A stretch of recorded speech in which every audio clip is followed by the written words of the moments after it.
NAB لا جو ہے ملکہ آپ سے پہلے شروع کرتے ہیں. سب تھوڑا سا میں جواب دوں کہ جو باتیں بہت ساری کیونکہ بہت ساری باتیں ہو گئی اپوزیشن کے رہنماؤں نے ٹی ایل پی پہ ہی بات کرنا چاہتے ہیں. ویسے تو ہم اس ٹاپک کو اوائڈ کرنا چاہتے تھے لیکن چلیے کیونکہ آپ کے ٹاک شو پر بات ہو رہی. پہلی بات تو جاوید لطیف صاحب نے صادق اور امین کی بات کی. دیکھیں جس لیڈر نے 17 سال کے دستاویزات پاکستان کی اعلیٰ عدالت میں دیے ہیں اور اعلیٰ عدالت نے کہا ہے کہ وہ صادق اور امین ہے, اس سے آپ وہ چھین نہیں سکتے. کس کو صادق اور امین کہیں؟ آپ کے لیڈر کو جنہوں نے جعلی دستاویزات پیش کیے. ٹی ایل پی کس کو تھوڑا سا بتا دیں, اس وقت بھی ٹی ایل پی ٹاپک تھا. کس کو صادق اور امین کہیں؟ شہباز شریف کو جن کے اوپر 52 والیومز ہیں ٹی ٹیز کی. کس کو صادق اور امین کہیں؟ مریم نواز شریف کو جو بلوچستان کی جو ایک ٹویٹ ہے, انڈیا کی جو ایک ٹویٹ ہے اس کو بلوچستان کے اوپر ٹویٹ کرتی ہیں, جو جعل سازی کی ڈاکیومنٹس پیش کرتی ہیں. کون سے پیمانے کی آپ بات کر رہے ہیں؟ یہاں پر ٹی ایل پی کی بات ہوئی.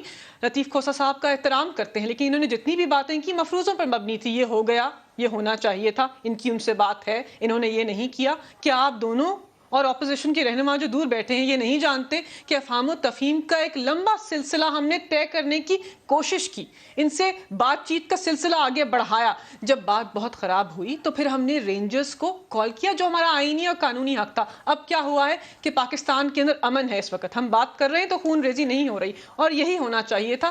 معاہدہ اگر آپ کی ڈیمانڈ ہے اور آنا بھی چاہیے, مناسب وقت پر سامنے آئے گا, پھر اس کے اوپر آپ کے پروگرام کے اوپر دوبارہ بات کر لیں گے انشاءاللہ.